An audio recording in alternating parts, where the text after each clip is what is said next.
Gadamis.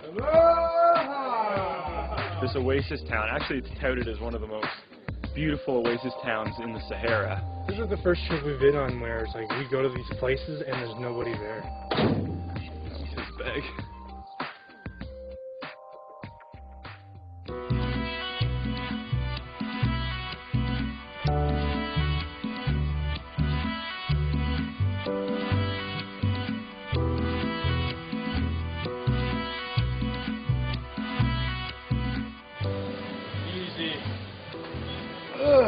I'll pay for this.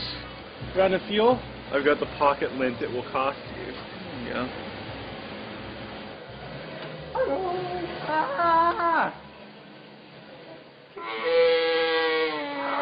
Loud one? Okay, soft one.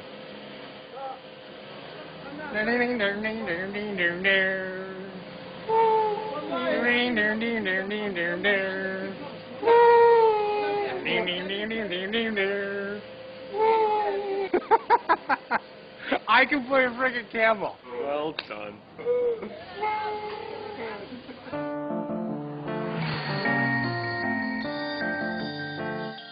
We're in the old city of Gadames, and this 1,300-year-old Berber town was once the jewel of the Sahara, one of the major trade routes coming through.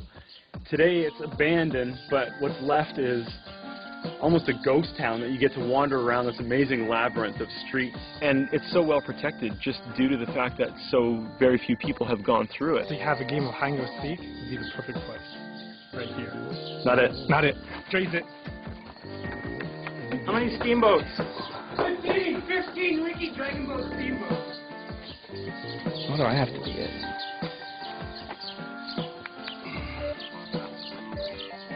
One, 2, 3, Ricky the Dragon. 6 Ricky Dragon Boat steamboats, 7 Ricky Dragon Boat steamboats. All right, I'm coming.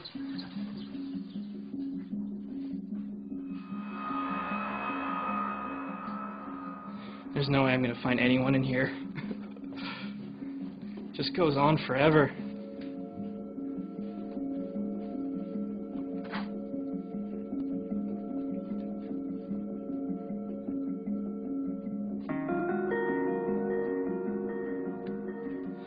Figure I'll go up to a rooftop and see if I can see them. That's not gonna work.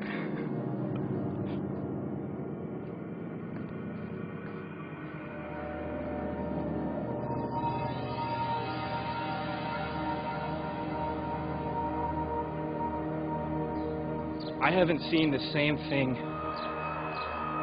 twice, so I'm lost. I have no idea where I am. And I have no idea how I'm actually going to find those guys, because this city just keeps going and going and going.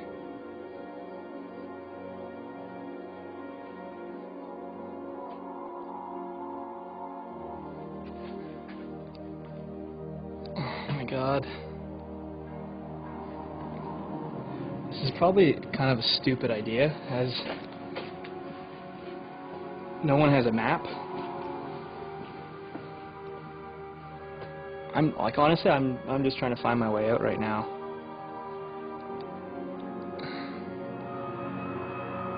Last thing I want to do is get stuck here when it's dark, because I don't have a flashlight either.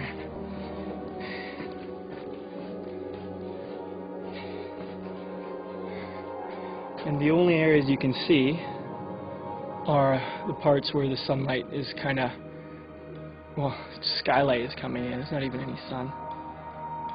And it's just alleyway after alleyway, and there's no one here. No one. There's a bit more sun. It sounded like a really good idea, but I don't really think we thought it through. I'm not going to find the guys. I just have to try to get out of here and get back to the hotel. Scott!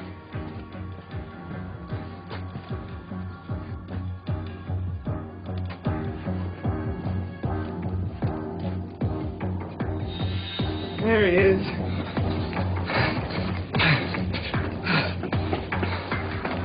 I got you. I don't know where I'm going anymore, dude. I don't Tag. know. Yeah. It's official. I don't even know where I'm going anymore. Now we're both lost. Yeah. Well, actually, that might be the first edge of the city I've seen. I think we go back in. It's not easy running with a steady cam. I don't want to seem like a pansy, but after a while, it kind of gets creepy. Like, there's no one around. The place we saw before was like an abandoned town.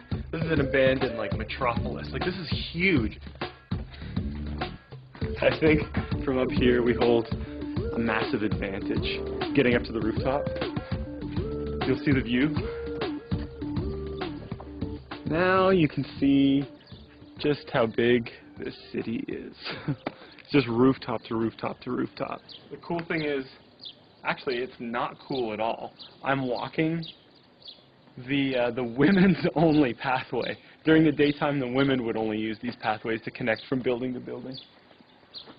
But as long as Justin doesn't get word of that, it's actually not as easy as it looks to get a good view. I mean, you can see all the rooftops, but you can't really see down in. Occasionally you catch one of those skylights, you know, that look down, that we were walking underneath. I kind of almost wanted to get caught and at least have the two of our heads working together to get our way out of it. And I think it was only a matter of time before we found Justin. Of course, finding him asleep on the rooftop made it that much easier to track him down, although he's pretty fast, and I certainly didn't choose the right footwear. I had flip-flops in there. Trying to sprint around this old city was an absolute disaster. First, I just wanted to like run over there and be like, okay guys, let's get out of here. Let's end this game. And then I'm like, no, then I'll lose.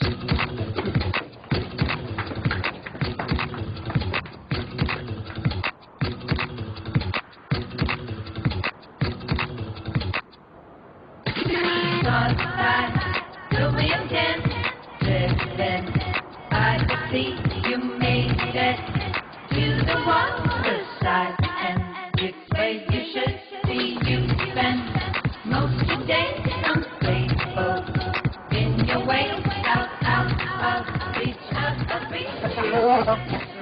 Jeez, alright. You got me. Took you long enough. You were sleeping up on that roof, weren't you? Yeah, I thought you were going to get me there. Yeah. I almost fell off because these stupid flip-flops. I'll race you out.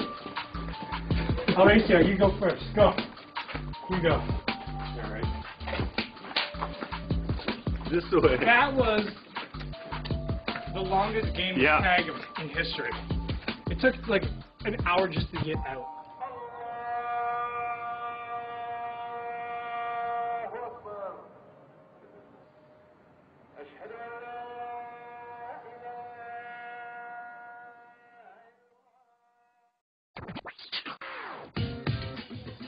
We're crossing this morning from Gdamis all the way down to the town of Seba, which is the capital of the desert section of Libya. I think it's safe to say we're officially in the Sahara Desert now. The greenery is all but gone. Is a cat style, you know. Cats are always sleepy and they spend so much time taking naps during the day, during nights. There's a whole world out here. I know. I seen it. Good morning, Justin. Good morning. Yes, I will call my cat Justin. There is small evidence of life. Like out in the middle of the desert, you still find like little yellow flowers and stuff like that. Like there is some life out here. Well, it's a good thing you just killed it. There was evidence of life. There was evidence of life. Well, I'm going to do my part to help the desert out, and I'm going to water it a little bit before I get back in the bus. Alright.